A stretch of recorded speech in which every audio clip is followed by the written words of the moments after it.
नमस्कार मायबाप प्रेक्षक हो. गुरुर् ब्रह्मा गुरुर्विष्णू गुरुर्देवो महेश्वरा, गुरु साक्षात परब्रह्म तस्मै श्री गुरुवे नमः. अज्ञानाच्या कोरड्या विहिरीत ज्ञानाचा पाझर फोडणाऱ्या सर्व गुरुवर्यांना नमस्कार. शिक्षक दिनाच्या निमित्ताने श्री रवीश पाटील युवा मंच व आर.के. न्यूज चॅनल यांच्या संयुक्त विद्यमाने आयोजित ऑनलाईन वक्तृत्व स्पर्धेत मी प्रसन्न जनार्दन ओंकार राहणार कोल्हापूर मनपा नेहरूनगर विद्या मंदिरचा इयत्ता 7वीत शिकणारा विद्यार्थी सामाजिक व ऐतिहासिक हा विषय घेऊन येत आहे.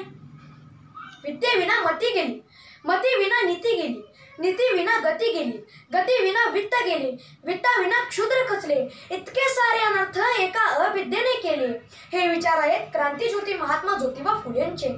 यांनी सामाजिक व ऐतिहासिक या बदलांची सुंदर सांगड घातली.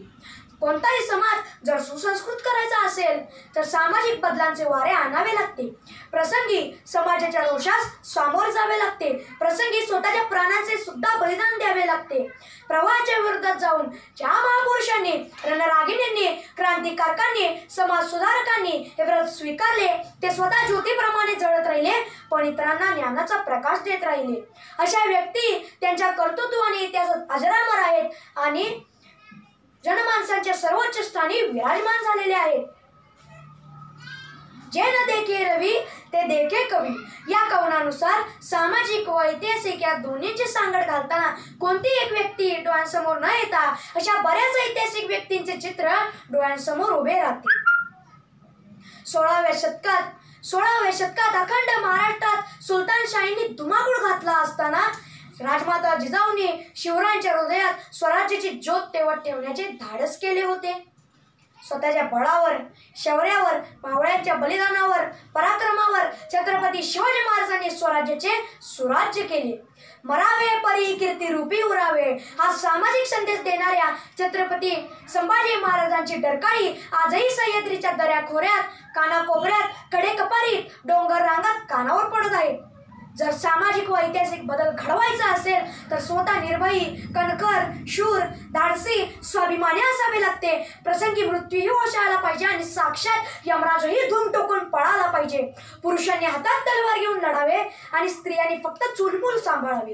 हा सामाजिक विचार ज्या महाराणी येसूबाई, रणरागिणी ताराराणी, सत्यशोधक अहिल्यादेवी, झाशीची राणी लक्ष्मीबाई ते आजच्या सैन्यदलात सेवा देणाऱ्या महिलांनी बदलला व त्या सर्व इतिहासात अजरामर झाल्या. असे म्हणतात, change is the way of life, म्हणजेच बदल हा मानवी जीवनाचाच एक भाग आहे. केशवपण, सतीची चाल, विधवा स्त्रियांचा पावलोपावली होणारा अवमान, मागासवर्गीयांना दिली जाणारी पशुसारखी वागणूक, अनिष्ट रूढी, परंपरा, स्त्रियांच्या शिक्षणावर असलेली बंदी या सर्वच गोष्टी काळाच्या ओघात खूप मागे पडल्या आहेत.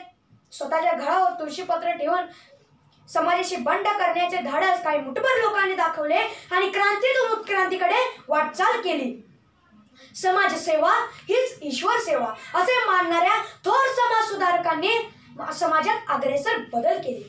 अशाच बदलांचे वारे कोल्हापूर संस्थानात लोकराजे छत्रपती राजर्षी शाहू महाराजांनी आणले. अनिष्ट रूढी, परंपरा मोडीत काढून मागासवर्गीयांना नोकऱ्यात आरक्षण देऊन गरिबांच्या झोपडीतील कांदा भाकर खाऊन समाधानाचा ढेकर देणारे, धारिष्ट दाखवणारे, गंगाराम कांबळेच्या हातचा चहा पिऊन सामाजिक समतेचा संदेश देणारे राजर्षी शाहू महाराजच होते. पुढे त्यांच्या कार्याचा वारसा विश्वरत्न, भारतरत्न, भारतीय राज्यघटनेचे शिल्पकार डॉक्टर बाबासाहेब आंबेडकर यांनी चालू ठेवला. त्यांना सोबत मिळाले डॉक्टर कर्मवीर भाऊराव पाटील, डॉक्टर पंजाबराव देशमुख आणि असंख्य शाहूप्रेमींची. म्हणून तर सामाजिक व ऐतिहासिक हे बदल सर्वसामान्यांच्या काळजावर कोरलेले आहेत. स्वातंत्र्य, समता आणि बंधुभाव या त्रिसूत्रीच्या जोरावर सामाजिक व ऐतिहासिक या बदलांचे वारे वाहत आहेत.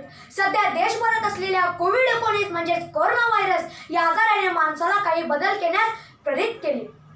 सॅनिटायझर, मास्क, सामाजिक अंतर, सहकार्य भावना या सर्वच गोष्टी समाजाने मान्य केल्या. अगदी काल परवा झालेल्या घरगुती गौरी गणपतीचे विसर्जन नदी, तलाव, विहिरीत न करता छोट्याशा कायलीत करून भागातील सर्व पाणवठे निर्मळ ठेवले. म्हणून तर व्यासपीठाची रजा घेता घेता मला म्हणावेसे वाटते, उगवतीच्या सूर्याला नमस्कार करून मावळतीच्या सूर्याचा निरोप घेणाऱ्या भारतीय संस्कृतीत लोकांचे निराशेवर, दुःखावर, अंधश्रद्धेवर, दारिद्र्यावर शिक्षण हा एकच उपाय असून व्यापक, उदात्त, सर्वंकष, सकल समाज जातीच्या विचार प्रकटीकरणासाठी सामाजिक विचारधारेला ऐतिहासिक स्वरूप द्यावे. जय हिंद, जय भारत.